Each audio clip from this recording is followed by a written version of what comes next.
Hey everybody, how's it going? This is Max with BuzzTox here, and in this video I'm just going to give a quick preview as to what to expect in Game of Thrones Season 7 Episode 3. Now this episode is called The Queen's Justice, and I believe that this title applies to both Daenerys and Cersei. And the synopsis for this episode reads that Daenerys holds court, Cersei returns a gift, and Jaime learns from his mistakes. So starting with Daenerys, I believe a shit ton is going to happen on the shores of Dragonstone in this episode.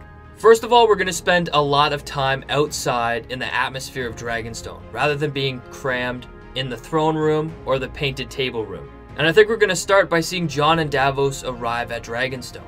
And we're going to see a lot of different characters interact that we haven't seen in a while. We're going to see Jon be greeted at the shores of Dragonstone by Tyrion and Missandei. And we're going to finally see Jon and Tyrion reunite. The last time they saw each other was in Season 1 at the Wall. And this will be great to see because both characters respect each other. And Tyrion has actually helped shape Jon into who he grew to become. Tyrion helped Jon learn perspective, understanding another person's story. And I think it helped Jon to become the ruler he is today. But then after this interaction, we're going to see Jon and Davos climbing up the stairs to Dragonstone. And since this episode is going to be so atmospheric around Dragonstone, we're going to be seeing Drogon, Rhaegal, and Viserion flying around the castle. And this is going to be the first time Jon is ever going to see a dragon. It will be interesting to see if they touch on the relationship of Jon and Rhaegal. Jon is a secret Targaryen, and on his walk up to greet Daenerys, he could form some kind of a connection with Rhaegal, or have an interaction with one of her dragons. But then when Jon gets into the throne room, he meets Daenerys. And this is where we're truly going to see what the Queen's Justice is. And this is going to be the court that Daenerys is holding. She summoned Jon there because of Melisandre, and she wants Jon to bend the knee. But this is where she's in a bind, because Melisandre speaks so highly of Jon, and Tyrion trusts Jon also. He is a powerful ally to have, and Daenerys needs the North by her side. But the issue is that Jon will never bend the knee. Jon, through his whole story arc, has been conditioned not to bend the knee. I suppose Stannis does. You're king now. We don't have a king. You spend too much time with us, Jon Snow. You can never be an Rhaenyra again. With Jon spending time with the wildlings, it made him realize that Daenerys or any other ruler is no better than he is. And why would he bend the knee to somebody who he does not know and he does not trust? He knows what's best for him and his people, not Daenerys. And I believe that this will stir some conflict when they meet. However, I think that Daenerys is going to highly respect Jon, and she's going to realize that she does need Jon Snow because of her counsel. So that's going to be her Queen's Justice. Her justice is going to be entering a mutual alliance with Jon Snow. But this alliance could raise potential conflicts in future episodes or in the next season. Jon currently is King of the North, and Daenerys needs the North to be loyal to her because she wants to rule the 7 kingdoms. As Sansa said, the North is one of those 7 kingdoms. And Jon will never bend the knee, but he needs Daenerys as an alliance to help beat the Night King in the Long Night. So this may result in Jon swearing that he'll drop his title as King of the North if Daenerys helps him fight in the Long Night.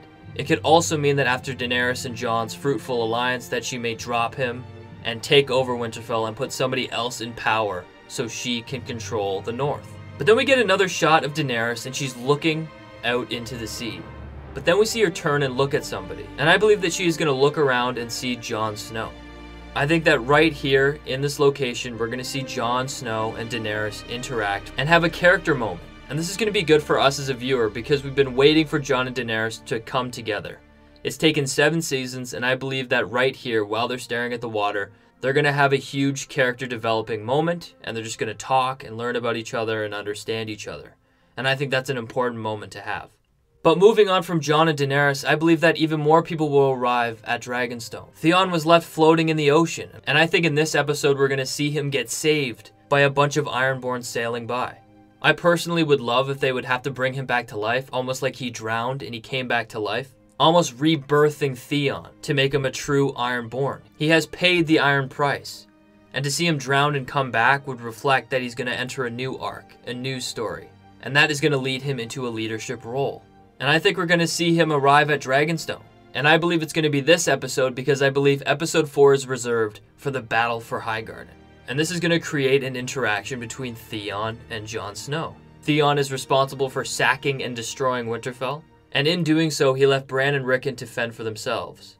And I believe that Jon will tear into Theon, but the reason he will let him live is because he saved Sansa. But then we see the Queen's Justice on the other side, in King's Landing. We see Euron returning to King's Landing, and he's presenting Cersei, Ellaria, Tyene Sand, and Yara Greyjoy. And I believe Cersei's justice is going to be a very different justice than Daenerys. I think this episode is going to focus heavily on Cersei's torture of these people. Septa Unella was brutally tortured only because she disrespected Cersei. I can't imagine how bad Ellaria Sand will be tortured for murdering Cersei's daughter. And I believe it is here where Cersei returns a gift, which is from the synopsis of this episode. And this gift, I believe, is going to be the Viper that Ellaria gave Cersei when they had Myrcella. And this Viper was holding Myrcella's necklace. And I believe Cersei is going to return this gift to Ellaria Sand, and in the jaws of its mouth is going to be something that belongs to her daughter, Tyene Sand. But we're going to discover that next episode, Jaime actually isn't in King's Landing. He is in Highgarden. After forming an alliance with Randyll Tarly, him and Randyll will leave for Highgarden. And it is here where we're going to see Jaime take over the castle and start preparing resources to be shipped back to King's Landing. But in the synopsis it states that Jaime learns from his mistakes. And it's a big debate on what mistake this is. I personally believe that Jaime learns from a mistake he made long ago, and it's been torturing him ever since. And that mistake is saving Tyrion. As soon as he let Tyrion go, he killed his father, and now he supports Daenerys, who's a foreign invader. But the real moment when Jaime learns from his mistake is when he's in Highgarden and he realizes that Casterly Rock has been taken by the Unsullied, using Tyrion's knowledge of Casterly Rock and using the plumbing system. We hear in the promo that Tyrion says Cersei will be ready, and Varys says that they know we're coming. And they're talking about Cersei. And we see in this teaser that at Casterly Rock they have Tarly forces and Lannister men holding it down. But the unfortunate part is that they aren't ready because they weren't ready for a flank. Grey Worm is going to take the plumbing systems that Tyrion knows of, and because of this, Casterly Rock is going to be a really easy capture. And that's where Jaime learns from his mistake. He can't protect Tyrion anymore. He's now fighting on the other side of the war, and he is his enemy. And I believe that this episode is going to end with the fight at Casterly Rock. However, there is one more piece of evidence from this teaser that hints at Bran's return to Winterfell. And I believe midway through the episode, we're going to see Bran return to Winterfell. And we're going to see him and Sansa catch up on lost time. Bran's pretty much going to tell her that he's a green-seeing cripple and he's a tree lover. And because of this, he cannot rule the North. And it's pretty much going to be expected that Sansa's going to rule the North anyway in Jon's stead. But the most important factor is I believe they're going to have a character moment at the Weirwood Tree, where Bran is there, green-seeing into the past to learn more about Jon Snow's past, and looking for even more information to help aid in the Long Night. And in this scene, we see Sansa walking away and she looks very emotional. And just behind her, you see Bran sitting in his chair. And I think it is here where Bran tells Sansa about Littlefinger. Bran is angered that Littlefinger is here because he tells Sansa about Littlefinger's attempt to assassinate Bran when he was a child, Littlefinger pitting the Lannisters and the Starks against each other, and Littlefinger betraying their father in King's Landing.